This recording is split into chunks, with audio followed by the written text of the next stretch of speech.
Hello बच्चों, mega mind academy में आपका स्वागत है। आज हम ना 1900 से 1930 तक के छत्तीसगढ़ के मॉडर्न हिस्ट्री को बिल्कुल सिंपल लैंग्वेज में समझेंगे। पता है 1900 से 1930 तक के ये जो 30 साल थे ना, ये छत्तीसगढ़ के लिए बहुत ही ज़रूरी थे। ये समझ लो वो दौर था जब आज़ादी की एक छोटी सी चिंगारी एक बड़ी आग में बदल रही थी। अब इस सफ़र में हम देखेंगे कि कैसे बिल्कुल छोटे छोटे संगठनों से शुरुआत हुई, फिर कैसे गांधी जी का आना एक टर्निंग पॉइंट बन गया और कैसे जंगल सत्याग्रह ने इस पूरी लड़ाई को एक बिल्कुल नई, एक अनोखी पहचान दी। तो चलो इस सफ़र को थोड़ा आसान बनाते हैं। हमने इसे 5 हिस्सों में बांटा है। सबसे पहले शुरुआती जागरूकता, फिर गांधी योग का आगमन, उसके बाद असहयोग आंदोलन का असर, जंगल सत्याग्रह की गूंज और आखिर में हम उन महान नायकों के बारे में बात करेंगे जिन्होंने इस पूरी लड़ाई की नींव रखी। तो चलिए सफ़र शुरू करते हैं सीधा 20वीं सदी की शुरुआत से। पता है उस वक्त क्या हो रहा था? छत्तीसगढ़ में ना धीरे धीरे एक नई सोच पनप रही थी। लोगों के दिल में देश के लिए जागरूकता आ रही थी और अंग्रेजी शासन के खिलाफ एकजुट होने का जज्बा जाग रहा था। देखो, इन शुरुआती संगठनों ने ना आगे आने वाले बड़े आंदोलनों के लिए जमीन तैयार कर दी। जैसे 1906 में पंडित सुंदरलाल शर्मा ने राजियों में समित्र मंडल बनाया और इसके ठीक 3 साल बाद यानी 1909 में ठाकुर प्यारेलाल सिंह ने राजनंदगांव में सरस्वती पुस्तकालय शुरू किया। और ये कोई आम लाइब्रेरी नहीं थी, ये तो क्रांतिकारियों के लिए एक सीक्रेट, एक सुरक्षित जगह थी जहां वो मिलते थे और आज़ादी के लिए नई नई योजनाएं बनाते थे। सोचो। और पता है इस जागरूकता को फैलाने का सबसे बड़ा हथियार क्या बना? वो था छत्तीसगढ़ मित्र। सोचो, ये इस पूरे एरिया का पहला समाचार पत्र था जिसे 1900 में माधवराव सप्रे ने शुरू किया। हाँ, माना कि फाइनेंशियल प्रॉब्लम्स की वजह से ये सिर्फ 3 साल ही चला, लेकिन इसने पत्रकारिता और नेशनल कॉन्शियसनेस की ऐसी लहर पैदा कर दी ना, जो आगे चलकर एक तूफान बन गई। तो जैसे ही पहला डेकेड खत्म हुआ, आज़ादी की लड़ाई ने एक बिल्कुल नया मोड़ लिया। अब सीन बदल रहा था। जो देश में बड़े आंदोलन चल रहे थे ना, उनका असर अब छत्तीसगढ़ पर भी गहरा होने लगा था।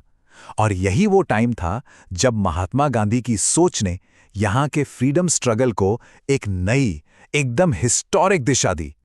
तो एक सवाल उठता है, आखिर महात्मा गांधी पहली बार छत्तीसगढ़ आए ही क्यों? क्या वो बस एक नॉर्मल विजिट था या उसके पीछे कोई बहुत बड़ा, कोई खास मकसद था? चलिए देखते हैं। देखिए, गांधी जी का छत्तीसगढ़ आना कोई छोटी मोटी बात नहीं थी, एक बहुत बड़ी घटना थी ये। और इसकी वजह थी धमतरी के किसानों का कंडेल नहर सत्याग्रह। उन्हें सपोर्ट देने के लिए पंडित सुंदरलाल शर्मा ने गांधी जी को इनवाइट किया। वो 20 दिसंबर 1920 को रायपुर पहुंचे। और मजेदार बात यह है कि उनके आने की खबर से ही अंग्रेज सरकार इतना डर गई कि उन्होंने किसानों की सारी मांगें मान ली। Can you believe it? इसके बाद गांधी जी ने धमतरी में एक बहुत बड़ी सभा को एड्रेस किया, जिससे लोगों में जोश और उत्साह की एक बिल्कुल नई लहर दौड़ गई। पर एक बात याद रखिए, छत्तीसगढ़ में आज़ादी की लड़ाई सिर्फ अंग्रेजों से नहीं लड़ी जा रही थी। ये लड़ाई समाज के अंदर की बुराइयों से भी थी। और इस मामले में पंडित सुंदरलाल शर्मा, जिन्हें छत्तीसगढ़ का गांधी भी कहा जाता है, वो एक मशाल की तरह थे। खासकर उनका काम अछूतोद्धार यानी अनटचेबिलिटी के खिलाफ जो उन्होंने आंदोलन चलाया। जैसे साल 1918 में उन्होंने सतनामी समाज के लोगों को जनेऊ पहनाकर एक बिल्कुल क्रांतिकारी, एक रेवोल्यूशनरी कदम उठाया। और सबसे ज़रूरी बात, सोचने वाली बात यह है कि ये सब गांधी जी के नेशनल लेवल पर हरिजन उत्थान अभियान शुरू करने से भी पहले हुआ था। इससे साफ पता चलता है कि छत्तीसगढ़ में सोशल रिफॉर्म की नींव कितनी मजबूत थी और यहाँ के नेता वक्त से कितना आगे सोच रहे थे। तो गांधी जी के आने से जो जोश पैदा हुआ था ना, वो अब 1920s में एक बहुत बड़े आंदोलन में बदलने वाला था। पूरे देश में महात्मा गांधी के लीडरशिप में नॉन कोऑपरेशन मूवमेंट यानी असहयोग आंदोलन की लहर चल रही थी। और छत्तीसगढ़ ने भी इसमें बढ़ चढ़ के हिस्सा लिया, पूरे दिल से। लोगों ने अंग्रेजी हुकूमत का विरोध करने के लिए ना अलग अलग तरीके अपनाए। बड़े बड़े नेताओं ने अंग्रेजों से मिली उपाधियां लौटा दी। वकीलों ने कहा हम अदालत नहीं जाएंगे।